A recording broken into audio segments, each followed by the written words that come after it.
नमस्कार मित्रांनो, एस.ओ.सी. क्लासेटेकमध्ये आपलं स्वागत आहे.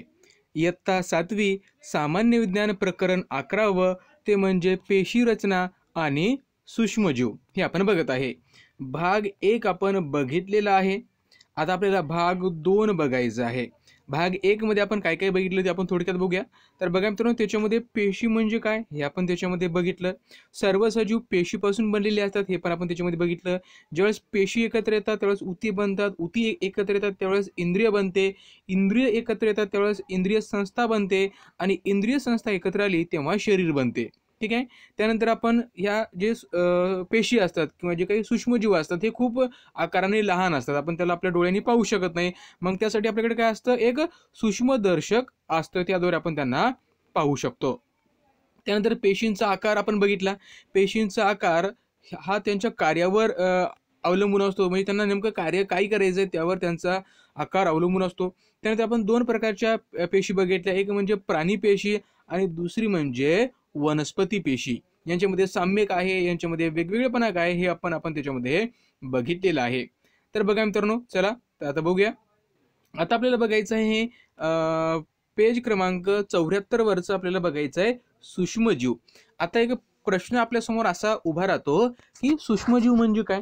बघा, जे सूक्ष्मजीव किंवा जे सजीव आपल्या डोळ्यांनी आपल्याला दिसत नाहीत कारण ते खूप लहान आहेत, तर अशा सजीवांना आपण सूक्ष्मजीव असं म्हणतो. जे आपल्या डोळ्यांनी दिसत नाही त्याला आपण सूक्ष्मजीव असं म्हणत असतो. सूक्ष्मजीव म्हणजे काय तेच आता तुम्हाला सांगितलं. जे आपण आपल्या डोळ्यांनी पाहू शकत नाही त्यांना आपण सूक्ष्मजीव म्हणतो. उदाहरणार्थ विषाणू झाले, जीवाणू झाले, आहे की नाही, अमिबा, पॅरामेशियम यासारखे काही सजीव झाले. त्यानंतर बघा खाली दुसरा प्रश्न आहे, तो आहे अमिबा, पॅरामेशियम, युग्लिना, गोगलगाय, हत्ती, कबूतर, जंत यांचे आकारानुसार 2 गटात वर्गीकरण करा. बघा आता मित्रांनो, आता सर्वात महत्वाचं काय आहे, एक पेशी. बघा आता आपण बघितलं पेशी. एक पेशी म्हणजे काय, ती फक्त एका पेशीपासून बनलेली आहेत. आपलं शरीर हे आहे बहुपेशी आहे. बघा, आपल्या शरीराचा सर्वात लहान भाग कोणता असतो त्याला आपण पेशी म्हणतो. आपल्या शरीराचा सर्वात लहान भाग हे काय असतो त्याला आपण पेशी म्हणतो. पेशी एकत्र आल्या तर ऊती बनतात. मग त्याच प्रकारे एक पेशी म्हणजे एका पेशीपासून बनलेले प्राणी कोणकोणते आहेत, तर अमिबा आहे, त्यानंतर पॅरामेशियम आहे, त्यानंतर युग्लिना आहे. ठीक आहे. हे एक पेशी आहेत म्हणजे हे एका पेशीपासून बनलेले आहेत. त्यानंतर गोगलगाय, हत्ती, कबूतर, जंत, ठीक आहे, हे सर्व काय आहेत, हे सर्व अनेक पेशीय प्राणी आहेत. अनेक पेशी म्हणजे काय, याच्यामध्ये एकापेक्षा जास्त पेशी आढळतात. आणि जे एक पेशीय प्राणी आहेत अमिबा, पॅरामेशियम आणि युग्लिना यांच्यामध्ये काय होत असते, एकाच पेशीमध्ये सर्व कार्य होत असते. जसं की आपल्या बघितलं तर आपल्या वेगवेगळ्या पेशीमध्ये वेगवेगळे कार्य होते आणि त्यांचं कार्य सुद्धा वेगवेगळं असते. त्या प्रकारे एक पेशीय प्राण्यामध्ये किंवा एक पेशीय सजीवामध्ये सर्व कार्य त्या एकाच पेशीमध्ये होत असते. ठीक आहे. आता चला आपण समोरचा आता बघूया. पृथ्वी तलावर असंख्य सजीव आहेत. आपल्या पृथ्वी तलावर असंख्य सजीव आहेत, लाखो सजीव आहेत, बरोबर आहे. त्यापैकी आपल्या डोळ्यांनी सहज दिसणारे काही आहेत व काही न दिसणारे आहेत. म्हणजे आपल्या पृथ्वीवर जे डोळ्यांनी दिसणारे सजीव सुद्धा आहेत व न डोळ्यांनी दिसणारे सुद्धा सजीव आपल्याकडे आहेत. मग त्यांना बघण्यासाठी, जे आपल्या डोळ्यांनी दिसत नाही त्यांना बघण्यासाठी आपल्याला सूक्ष्मदर्शकाचा वापर करावा लागतो. ठीक आहे. अशा सजीवांना आपण सूक्ष्मजीव असं म्हणतो. म्हणजे ज्यांना बघण्यासाठी आपल्याला सूक्ष्मदर्शकाचा वापर करावा लागतो, जे आपल्या डोळ्यांनी दिसत नाहीत त्याला आपण सूक्ष्मजीव असं म्हणतो. मग हे जे सूक्ष्मजीव असतात म्हणजे जे डोळ्यांनी दिसत नाहीत यांचा आढळ कुठं होतो, ऑकरन्स ऑफ मायक्रो ऑर्गॅनिझम, म्हणजे ते आपल्याला आढळतात कुठं, तर बघा आता आपल्या सभोवताली हवा आहे, पाणी आहे, जमीन आहे, अन्नपदार्थ, सांडपाणी, कचरा या सगळ्यामध्ये इतकंच नाही तर वनस्पतीच्या शरीरावर, ठीक आहे, प्राण्याच्या शरीरावर, मानवाच्या शरीरावर आणि शरीराच्या आत आपल्या सूक्ष्मजीव पाहायला मिळतात. म्हणजे बघा, आपल्या कचरा, अन्नपदार्थ, जमीन, पाणी, हवा इथंच नाही तर आपल्या शरीरावर आणि आपल्या शरीराच्या आत सुद्धा आपल्याला सूक्ष्मजीव पाहायला मिळतात. यापैकी काही एकटे राहतात. बघा, काही सूक्ष्मजीव काय करतात, एकटे राहतात, तर काही वसाहती स्थापन करतात. बघा, एकटे जर म्हणलं तर आपल्याला त्याला म्हणता येईल अमिबा, पॅरामेशियम. तर काही बहुसंख्य वसाहती करून राहतात. बहुसंख्य वसाहती त्याला आपण विषाणू म्हणतो, जीवाणू म्हणतो, ऐक नाही ध्यानात ठेवा. तर काही सूक्ष्मजीव हे मृत वनस्पती, प्राणी यांच्यावर अवशेषावर जगतात. म्हणजे बघा, काही जे सूक्ष्मजीव असतात हे मृत वनस्पती किंवा मृत वनस्पती किंवा मृत प्राणी यांच्या शरीरावर जगत असतात. ठीक आहे, म्हणजे त्यांचं ते विघटन करतात. या गोष्टी तुम्हाला ध्यानात ठेवायच्या आहेत. त्यानंतर आपल्याला बघायचं आहे सूक्ष्मजीवांचे निरीक्षण व मोजमाप. आता सूक्ष्मजीवांचे निरीक्षण व मोजमाप कसं आहे बघा. आता मोजमाप आपण इथं इथं बाजूला बघणारच आहे. पण बघा मित्रांनो, तुम्ही जर पावाचा तुकडा घेतला, पाव तुम्हाला माहित आहे, तुम्ही सकाळी सकाळी खाता. या पावाच्या तुकड्याला किंवा भाकरीच्या तुकड्याला काय करायचं, तुम्हाला भिजवायचं आहे. भिजवा आणि 2-4 दिवस एखाद्या डब्यामध्ये त्याला बंद करून ठेवा. ठीक आहे, आणि 2-4 दिवसानं बघा त्याच्यावर तुम्हाला केसासारखे, पांढऱ्या केसासारखे तुम्हाला त्याच्यावर धागे दिसतील. ते काय आहे, त्याला आपण बुरशी म्हणतो. त्याला काय म्हणतो आपण, बुरशी. हे सुद्धा सूक्ष्मजीवच आहे. त्यानंतर गढूळ पाणी घ्या किंवा डबक्यातील साचलेले पाणी घ्या व त्याला सूक्ष्मदर्शकाखाली पहा. त्याच्यामध्ये तुम्हाला शेवाळ दिसेल, शेवाळाचे जंतू त्याच्यामध्ये दिसेल, म्हणजे ते सुद्धा सूक्ष्मजीवच आहेत. म्हणजे पाण्यामध्ये त्या भाकरीवर सुद्धा सूक्ष्मजीव आपल्याला पाहायला मिळतात. त्यानंतर दही, ताकाचा एक थेंब घ्या काचपट्टीवर आणि त्याला सूक्ष्मदर्शकाखाली पहा. तिथं सुद्धा तुम्हाला लहान लहान असे सजीव पाहायला मिळतात. त्याला आपण जीवाणू असे म्हणतो, जीवाणू असे त्याला आपण म्हणत असतो. ठीक आहे, मग त्यांचा आकार काय आहे, हे काय, हे आपण नंतर इथं बघणार आहे. सध्या त्याच्यावर आपल्याला इथं चर्चा करायची नाही. तर बघा मित्रांनो, माहिती आहे का तुम्हाला, म्हणजे 100 मायक्रॉनपेक्षा लहान वस्तू आपल्या डोळ्यांना दिसू शकत नाही. जी 100 मायक्रॉनपेक्षा लहान आहे, ठीक आहे, ती वस्तू आपल्या डोळ्यांनी आपल्याला दिसू शकत नाही. ठीक आहे, मग त्याला काय करावं लागतं, तर आपल्याला सूक्ष्मदर्शकाखाली पाहावं लागतं व त्याला 100 पट मोठं करावं लागतं. यासाठी आपण काय करतो, सूक्ष्मदर्शकाचा वापर करतो. ठीक आहे, त्याला आपण इलेक्ट्रॉन सूक्ष्मदर्शिका सुद्धा असं म्हणतो. त्यानंतर बघा, आता सूक्ष्म सजीव असतात, जे सूक्ष्म जीव असतात, त्यांचा आकार बघायचा. आता जे पॅरामेशियम असतो, पॅरामेशियम हे एक पेशी असतो, बरोबर आहे. पॅरामेशियमचा जो आकार आहे तो जवळपास 100 मायक्रोमीटरचा आहे. किती आहे, 100 मायक्रोमीटरचा. जो टायफॉइडचा जो रोगजंतू असतो त्याचा 1 ते 3 मायक्रोमीटर एवढा त्याचा आकार असतो. पोलिओचा विषाणू जर बघितला तर 28 नॅनोमीटरचा असतो. म्हणजे सूक्ष्मजीवांचा आकार हा 100 मायक्रोमीटरपेक्षा लहान असतो. म्हणजे जे काही सूक्ष्मजीव असतात यांचा आकार 100 मायक्रोमीटरपेक्षा कमी असतो. म्हणजे आपण त्यांना डोळ्यांनी पाहू शकत नाही. ठीक आहे, हे बघितलं. मग बघा, एवढा लहान आकार असून देखील सूक्ष्मजीवांच्या पेशीतील अंगके सर्व जीवन क्रिया घडून आणतात. बघा, आता किती लहान आहे, म्हणजे 100 मायक्रोमीटरपेक्षाही लहान. आणि त्या पेशीमध्ये जे काही पेशी अंगके असतात त्याच्यामध्ये सगळ्या क्रिया तिथं घडून येतात. इथं आपले प्रश्न विचारलेला आहे जरा डोक्या चालामध्ये, सुईच्या टोकावर सूक्ष्मजीव मावतील का? तर सुईच्या टोकावर लाखो सूक्ष्मजीव मावतील. ठीक आहे, हे ध्यानात ठेवा, लाखो मावतील त्याच्यावर, त्या आपल्या सुईच्या टोकावर. त्यानंतर सजीवांचे स्वरूप इथं आपल्याला बघायचे आहे. तुम्ही काढलेल्या चित्रामध्ये खालील सूक्ष्मजीव दिसले का? त्यांच्या आकाराविषयी तुम्हाला काय निष्कर्ष काढता येईल? तर बघा, आता हे आहेत सूक्ष्मजीव आणि त्यांचा आकार इथं आपल्याला वेगवेगळा दिलेला आहे. तर बघा मित्रांनो, आपण अगोदर आकार बघितले. ठीक आहे, आता बघा मित्रांनो, जे काही तुम्हाला खाली सूक्ष्मजीवांचे जे स्वरूप दिसतं, ठीक आहे, इथं आपल्याला अमिबा दिसतोय, पॅरामेशियम दिसतोय. ठीक आहे, हे विविध सूक्ष्मजीव आहेत. ठीक आहे, हे काय आहेत, वेगवेगळे सूक्ष्मजीव आहेत जे आपल्या कशामध्ये आहेत, आपल्या निसर्गामध्ये आहेत. तर बघा मित्रांनो, इथं आपण बघितलं काय, हे आहे बुरशी, जी आपल्याला पावाच्या तुकड्यावर आपल्याला दिसेल, आहे की नाही. इथं तुम्हाला पॅरामेशियम दिसतो, इथं अमिबा आहे की नाही. त्यानंतर इथं बरेचसे सजीव आपल्याला इथं सूक्ष्मजीव आपल्याला दिलेले आहेत. ठीक आहे, त्यांची आपण माहिती नंतर बघूया. फक्त आपल्याला एवढं काही इथं विशेष डिटेल बघायचं नाही. याच्यामध्ये फक्त तुम्हाला ज्यावेळेस तुम्ही त्याचा खरोखर त्याला तुम्ही सूक्ष्मदर्शकाखाली बघणार नाही तोपर्यंत तुम्हाला ह्या गोष्टी समजणार नाहीत. ठीक आहे, चला आता नंतर जाऊया. आता बघा मित्रांनो, जे काही सूक्ष्मजीव जसे पावावर येणारी बुरशी आपण बघितलं, जे सूक्ष्मजीव असतात हे पावावर येतात. ठीक आहे, डबक्यातील जे पाणी असेल त्याच्यामध्ये शेवाळाचे जंतू असतात. हे सर्व बहुपेशीय सूक्ष्मजीव आहेत. ठीक आहे, बहुपेशीय म्हणजे काय, त्याच्यामध्ये एकापेक्षा जास्त पेशी आहेत. आणि काही बहुतांश सूक्ष्मजीव हे एकपेशीय असतात, जसे की जीवाणू आणि विषाणू. जीवाणू आणि विषाणू ठीक आहेत, एकपेशीय आहेत. ठीक आहे, एक पेशी आहेत. ठीक आहे, तर या सूक्ष्मजीवांच्या पेशीची रचना थोडीशी भिन्न असते. म्हणजे बघा, जे एक पेशी असतात त्यांची जी रचना असते ती वेगळी असते, कारण त्यांना काय करावं लागतं, एकाच पेशीमध्ये सर्व कार्य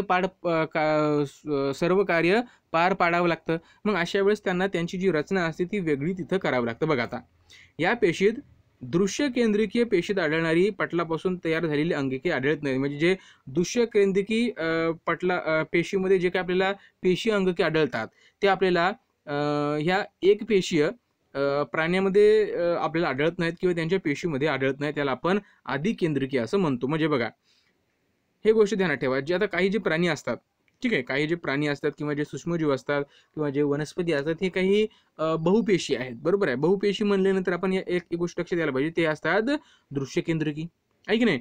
जीवाणू आणि विषाणू हे आहेत तर एक पेशीय, तर हे आदिकेंद्रिकीमध्ये आपल्याला येतात. त्यानंतर बघा मित्रांनो, हे आहे आदिकेंद्रिकी पेशी. याच्यामध्ये काय काय दिले बघा, कशाभिका दिलेला आहे, संपुटिका दिलेला आहे, पेशीपटल दिलेला आहे, प्रद्रव्य पटल दिलेला आहे, केंद्रकाभ दिलेला आहे, पेशीद्रव्य दिलेलं आहे, रायबोझोम इथं आपल्याला दिलेलं आहे. राष्ट्रीय पेशी विज्ञान संस्था पुणे ही संस्था पेशी विज्ञान, जैवतंत्रज्ञान या संदर्भात संशोधनाचे कार्य करत असते. तर बघा मित्रांनो, म्हणजे एक संस्था आहे जी सूक्ष्म तंत्रज्ञान असेल किंवा जैवतंत्रज्ञान असेल याच्याबद्दल किंवा पेशीचा अभ्यास असेल इथं करत असते. तर बघा आता मित्रांनो, जी सूक्ष्मजीवांची जी वाढ असते त्यासाठी एक विशिष्ट वातावरणाची गरज असते. म्हणजे बघा, प्रत्येक सूक्ष्मजीवाला वाढ होण्यासाठी, त्याचं प्रजनन होण्यासाठी विशिष्ट परिस्थितीची आवश्यकता असते. विशिष्ट परिस्थिती म्हणजे योग्य तापमान, ओलसरपणा या सगळ्या गोष्टी त्याला तिथं पाहिजेत जर त्यांची वाढ व्हायची असेल तर. बघा, आता बरेच जे सूक्ष्मजीव असतात त्यांना ऑक्सिजनची गरज असते आणि बरेच असे सूक्ष्मजीव आहेत का त्यांना ऑक्सिजनची गरज नसते. ठीक आहे, म्हणजे दोन्ही प्रकारचे आपल्याला सूक्ष्मजीव पाहायला मिळतात. म्हणजे काहींना ऑक्सिजनची गरज असते आणि काहींना ऑक्सिजनची गरज नसते. ठीक आहे, समुद्र तळ, ध्रुवीय प्रदेशातील बर्फ, गरम पाण्याचे झरे अशा प्रतिकूल परिस्थितीत सुद्धा काही सूक्ष्मजीव टिकून राहतात. आता बघा, जर प्रतिकूल परिस्थिती निर्माण झाली म्हणजे खूपच थंडी असेल, खूपच गरमी असेल किंवा एकदम बर्फच असेल, समुद्रतळ असेल, तर अशा ठिकाणी सुद्धा काही सूक्ष्मजीव तंग धरून राहतात, ते टिकतात. कशामुळं, तर अशा वेळी ते काय करतात, स्वतःभोवती कठीण कवच तयार करून आपलं जीवन प्रक्रिया थांबवतात. म्हणजे जे काही जीवन प्रक्रिया आहे त्यांची, ती जीवन प्रक्रिया थांबवतात. कशामध्ये, त्यांच्या कवचामध्ये. म्हणजे कवच तयार करतात त्याच्या आजूबाजूला आणि त्याच्यामध्ये ते जाऊन बसतात आणि त्यांची जीवन प्रक्रिया थांबवतात. आणि एकदा का ते प्रतिकूल परिस्थिती निघून गेली, ठीक आहे, नंतर त्याच्यामधून ते बाहेर पडतात व आपली जीवन प्रक्रिया सुरू करतात. ठीक आहे, म्हणजे बघा किती एक म्हणजे असं विचित्र असं आपलं जीवन आहे, ह्या सजीवांचं जीवन आहे. बघा, आता सूक्ष्मजीवांची जी वाढ होते ती कुठं कुठं होते बघा. आता माध्यम काय आहे, तर पाण्यामध्ये होते. पाण्यामध्ये होते कुजणारे पदार्थ असतात, तिथं सुद्धा सूक्ष्मजीवांची वाढ होत असते. तापमान किती पाहिजे, तर 25 ते 37 सेल्सिअस दरम्यान त्याला तापमान पाहिजे. हे त्याला एक फेवरेबल तापमान आहे, आपण असं म्हणूया. पोषण काय बघा, विशिष्ट पोषक द्रव्य उदाहरणार्थ शैवाल, हरितद्रव्य, ऑक्सिजन हे घटक त्यांना गरजेचे असतात, जसं की कार्बन त्यांना अन्नासाठी. वातावरण बघा, ओलसर, दमट तसेच उबदार वातावरण सुद्धा त्यांना चालत असते. त्यानंतर बघा, आकार व जीवन प्रक्रियेनुसार सूक्ष्मजीवांचे शैवाल, कवके, आदिजीव, जीवाणू, विषाणू यामध्ये वर्गीकरण केले जाते. आता आकार व जीवन प्रक्रिया म्हणजे जे सूक्ष्मजीव असतात, काही लहान असतात तर काही मोठे असतात, त्यांच्यानुसार आणि त्यांची जीवन प्रक्रिया कशी असतात यानुसार आपण काय केलं आहे, या सूक्ष्मजीवांचे वर्गीकरण केले आहे. जसं की शैवाळमध्ये, कवकेमध्ये, आदिजीवमध्ये, जीवाणूमध्ये, विषाणूमध्ये यांचं आपण काय केलं आहे, वर्गीकरण केलेलं आहे. तर बघा मित्रांनो, आता महत्त्वाचा घटक आहे उपयुक्त सूक्ष्मजीव.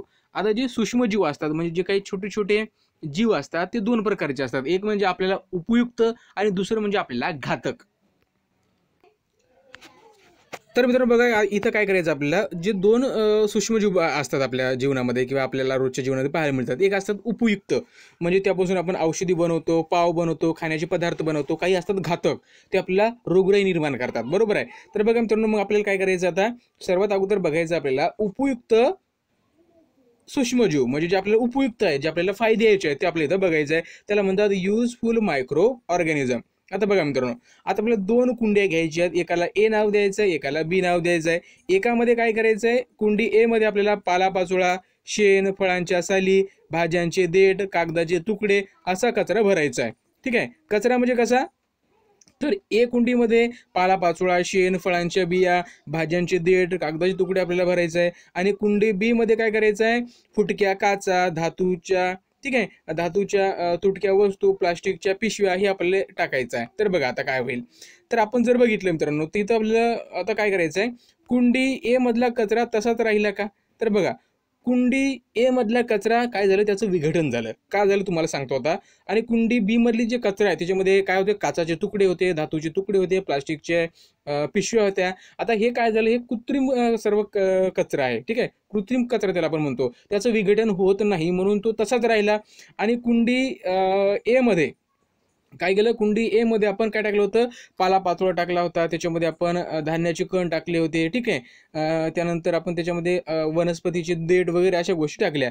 काय झालं मग, त्या मातीमध्ये जे काही सूक्ष्मजीव होते त्यांनी काय केलं, त्यांचं अन्न मिळवण्यासाठी ते जे काही घटक त्याच्यामध्ये होते, ठीक आहे, त्यांना काय केलं, त्यांनी त्यांचं विघटन केलं. विघटन केल्यामुळे काय झालं, त्यांना त्यांचं अन्न मिळालं. अशा प्रकारे त्यांचं विघटन झालं व त्याचं रूपांतर काय झालं, उत्कृष्ट अशा खतामध्ये झालं. म्हणजे विघटन झालं म्हणजे त्याचं रूपांतर कशामध्ये झालेलं आहे, खतामध्ये झालेलं आहे. ठीक आहे मित्रांनो, चला आता जाऊया समोर. शेण, माती यामधील सूक्ष्मजीव अन्न मिळवण्यासाठी कचऱ्याचे विघटन करतात. बघा आता, शेण, माती यामधील जे काही सूक्ष्मजीव आहेत ते काय करतात, अन्न मिळवण्यासाठी या कचऱ्याचं विघटन करतात. काही दिवसानंतर कचऱ्याचे उत्कृष्ट खतामध्ये रूपांतर होते, ठीक आहे. अशा प्रकारे आपल्याला ते कचरा तिथून नष्ट झालेला दिसतो, एक व उत्कृष्ट खत आपल्याला तिथं पाहायला मिळते. त्यानंतर जे कार्बनी पदार्थ असतात, बघा जे कार्बनी पदार्थ असतात, ठीक आहे, ते खूप लवकर कुजतात कार्बनी पदार्थ, ठीक आहे, हे गोष्ट तुम्हाला ध्यानात ठेवायचं आहे. त्यानंतर बघा, इथं आपल्याला बघायचं, ओला कचरा व सुका कचरा वेगवेगळा का जमा करावा. आता जो ओला कचरा असतो, ठीक आहे, आणि सुका कचरा याच्यामध्ये फरक आहे. ओला कचरा जर असेल तर त्याच्यापासून आपण उत्कृष्ट खत तयार करू शकतो. ओल्या कचऱ्यापासून आपण उत्कृष्ट खत तयार करू शकतो. आणि जो सुका कचरा आहे त्यापासून आपण त्याचा पुनर्वापर करू शकतो, पुनर्चक्रीकरण करू शकतो व त्याच्यापासून आपण नवीन वनस्पती तयार करू शकतो, आहे की नाही. चला, त्यानंतर इथं आपल्याला बघायचं आहे, मेथी, वाटाणा, घेवडा यांच्या रोपट्याच्या मुळाचे निरीक्षण करा. मुळावर गाठी कशासाठी असाव्यात. बघा आता, वनस्पतीला काय काय पोषक घटकांची आवश्यकता राहते, ठीक आहे. उदाहरणार्थ आपण घेऊया नायट्रोजन. आता नायट्रोजन हवेमध्ये तर खूप आहे, पण त्या नायट्रोजनचं जे हवेमध्ये आहे त्याचं रूपांतर आपल्याला संयुगामध्ये करावं लागतं, ठीक आहे. ते हवेमधलं नायट्रोजन वनस्पतीच्या काहीही कामाचं नसतं, ठीक आहे. हवेमध्ये जे काही नायट्रोजन आहे ते वनस्पतीच्या काहीही कामाचं नसतं. मग वनस्पतीमध्ये जे काही गाठी असतात त्याच्यामध्ये एक सूक्ष्मजीव असतो, त्याला आपण रायझोबियम, ठीक आहे,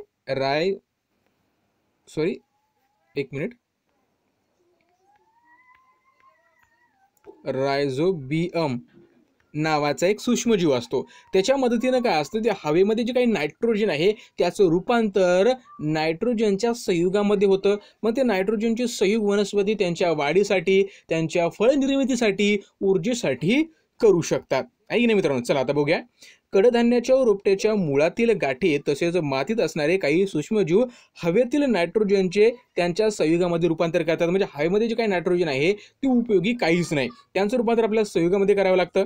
ही माहिती आपण अगोदरच्या पाठामध्ये घेतलेली आहे, ठीक आहे. त्याच्यामुळे काय होते, जमिनीची सुपीकता वाढते, कडधान्याचे जे उत्पादनाचं प्रमाण आहे ते सुद्धा त्याच्यामध्ये वाढ होते, ठीक आहे.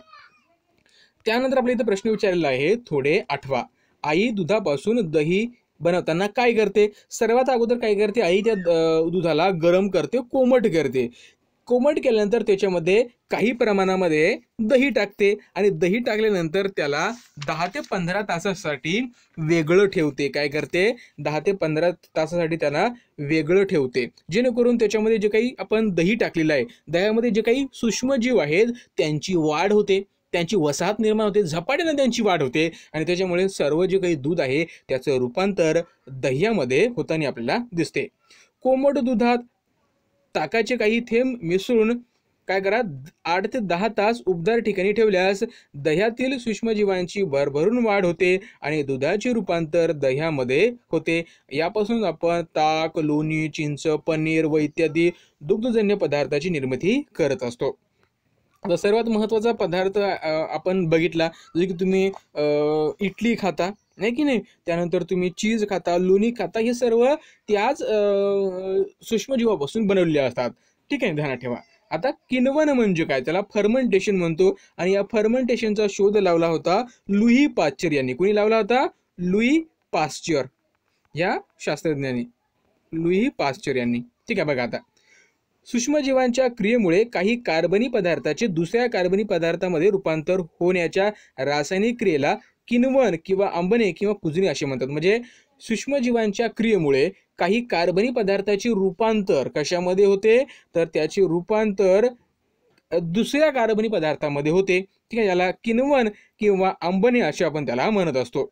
या क्रियेत उष्णता निर्माण होते, कार्बन डायऑक्साईड वायू तयार होतो आणि इतर वायू सुद्धा तयार होतात. आणि कार्बन डायऑक्साईड वायू तयार झाल्यामुळं त्या पदार्थामधून एक फेस आल्यासारखा बाहेर होतो आणि तो पदार्थ फुगतो. काय होतो? फुगतो. ब्रेड बघितली तुम्ही, ब्रेड कशी फुगते? कशामुळे फुगते? तर या कार्बन डायऑक्साईड वायूमुळं फुगत असते. त्यानंतर तुम्ही इडली बघितली आहे की नाही, तर ती फुगते. का होते? कारण त्याच्यामध्ये कार्बन डायऑक्साईड वायू असतो, बाहेर पडतो. ठीक आहे, उदाहरणार्थ बघा, पाव, इडली याच्यामधून काय होतात? वायू बाहेर पडतो, त्याच्यामुळे ते फुगतात. हे वायू बाहेर पडताना ते फसफसतात. त्याच्यामुळे काय होईल? जे दुधाचे हे फसफसतात, त्याच्यामुळे तो वजनाने हलके बनतात आणि ते त्यांचा आकार वाढतो. त्यांचा काय होतो? आकार वाढतो. दुधाचे दही बनणे, फळे, धान्य यापासून अल्कोहोल तयार करणे. म्हणजे बघा, दुधाचे दही बनवणे, फळे व धान्य यापासून अल्कोहोल बनवणे. ठीक आहे, पिठापासून पाव बनवणे. तसेच ॲसिटिक आम्ल, सायट्रिक आम्ल, लॅक्टिक आम्ल, जीवनसत्वे, प्रतिजैविके यांच्या निर्मितीसाठी किण्वन प्रक्रियेचा उपयोग होत असतो. कशाचा उपयोग होत असतो? किण्वन प्रक्रियेचा. किण्वन प्रक्रियेचा शोध कोणी लावला? आता तुम्हाला सांगितलं लुई पाश्चर यांनी लावला. कोणी लावला? लुई पाश्चर यांनी. आता इथं काही प्रश्न विचारतात बघा.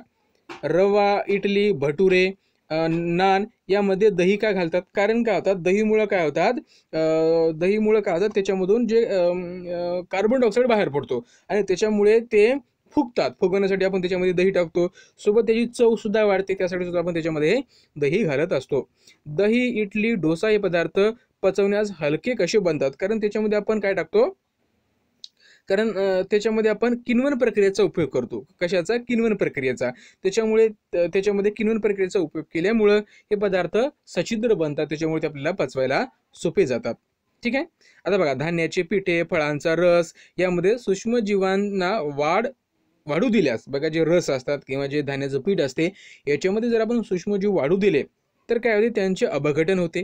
अपघटन झाल्यामुळे नवीन रसायनाची निर्मिती होते. ठीक आहे, नवीन रसायनाची निर्मिती झाल्यामुळं ते आपल्याला वेगवेगळ्या कामामध्ये उपयोगी पडतात.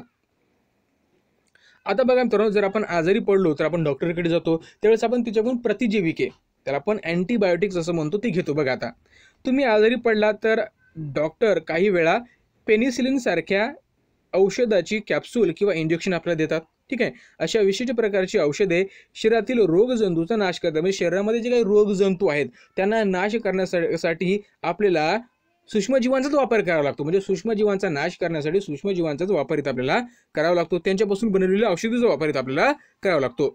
अशा औषधींना आपण प्रतिजैविके किंवा अँटीबायोटिक्स असं म्हणतो. आणि हे अँटीबायोटिक आपल्या सूक्ष्मजीवापासून बनवलेले असतात. ठीक आहे, आता बघा, पूर्वी असणारे रोग बघा, क्षयरोग आहे, टायफॉइड आहे, कॉलेरा आहे, असे रोग आपण पाहतो. ठीक आहे, मग यांना जर आपल्याला थांबवायचं असेल तर त्यासाठी आपण काय करतो? प्रतिजैविकाचा वापर करतो. म्हणजे सूक्ष्मजीव आपल्या किती उपयोगी आहेत. अन्नपदार्थ बनवण्यासाठी आपण सूक्ष्मजीवांचा वापर करतो. त्यानंतर प्रतिजैविके म्हणजे आपल्याला जर औषधी बनवायची असेल तर त्यासाठी सुद्धा आपण त्याचा वापर करत असतो. ठीक आहे, तर ह्या गोष्टी तुम्हाला ध्यानात ठेवायच्या आहेत. प्रतिजैविके जरीही आपण रोगावर जरी मात करत असली, जरी ती औषधी असली तरी डॉक्टरच्या सल्ल्यानेच ती मात्र आपल्याला घ्यावी लागते, अन्यथा आपल्याला त्याचा वेगळाच त्रास होण्याची शक्यता असतो. आता लस म्हणजे काय बघा मित्रांनो? लस म्हणजे काय? आता बघा मित्रांनो, लस तुम्ही बघितलं, लस म्हणजे काय आहे? तर रोग प्रतिकार वाढवण्यासाठी आपल्या शरीरामध्ये रोग प्रतिकार शक्ती वाढवण्यासाठी जे काही आपण औषधी घेतो, जे काही आपण इंजेक्शन घेतो, ठीक आहे, त्याला आपण लस असं म्हणतो. आता बघा, कोरोना व्हायरस सगळीकडे चालू आहे. मग यावर आपल्याला मात करण्यासाठी, त्याच्या विरुद्ध आपला रोग प्रतिकार शक्ती आपल्या शरीरामध्ये निर्माण करण्यासाठी आपण त्यासाठी लस आता शोध चालू आहे. रोगप्रतिकार क्षमता वाढवण्यासाठी लस प्रयोगशाळेत सूक्ष्मजीवांच्या मदतीने तयार करता येतात. बघा, जी लस असते ही सूक्ष्मजीवांच्या मदतीने तयार केली जाते. अशा रोगांची लस अगोदर टोचली असेल तर आपल्या शरीराची रोगप्रतिकार जी शक्ती असते ती वाढते. त्याच्यामुळे भविष्यामध्ये रोग होण्याची जी संभावना असते ती संभावना आपल्याला कमी करता येते. मग याचे वेगवेगळे उपयोग आहेत. जसं की बघा, जर आपल्याला बघा मित्रांनो, जर काही जे सूक्ष्मजीव असतात ते तेलावर वाढतात, मग तेलावर वाढतात त्याच्यामुळे काय करतात, समुद्रामध्ये जर कुठं जर तेल वगैरे गळती झाली असेल त्याच्यामुळे प्रदूषण होते. मग ते तेलाचं जे परिणाम कमी करण्यासाठी काय करतात, या सूक्ष्मजीवांचा वापर करतात. तसेच शेतामध्ये पालापाचोळा असेल किंवा मानवी मलमूत्र असेल, घरातील कचरा असेल, यांचा उपयोग आपण बायोगॅस निर्मितीसाठी करू शकतो, आहे की नाही. यांचं विघटन होऊन बायोगॅस तिथं आपण निर्माण करू शकतो. त्यापासून आपल्याला इंधन सुद्धा आपल्याला मिळते. म्हणजे हे जे सूक्ष्मजीव आहेत औषधी बनवण्यासाठी, रोजच्या जीवनामध्ये अन्नपदार्थ बनवण्यासाठी काही आपल्याला उपयोगी असतात, हे आपण इथं बघितले. आता आपल्याला बघायचं आहे उपद्रवी सूक्ष्मजीव, म्हणजे हार्मफुल, जे आपल्याला घातक आहेत, त्यापासून आपल्याला रोग होतात, असे घातक सूक्ष्मजीव आपल्याला बघायचे आहेत. पण या व्हिडिओमध्ये बघायचं नाही, तर ते आपल्याला पुढच्या व्हिडिओमध्ये बघायचं आहे, भाग 3 मध्ये. त्यासाठी आताच तुम्ही आमच्या चॅनलला सबस्क्राईब करा आणि या व्हिडिओला लाईक आणि शेअर करायला विसरू नका.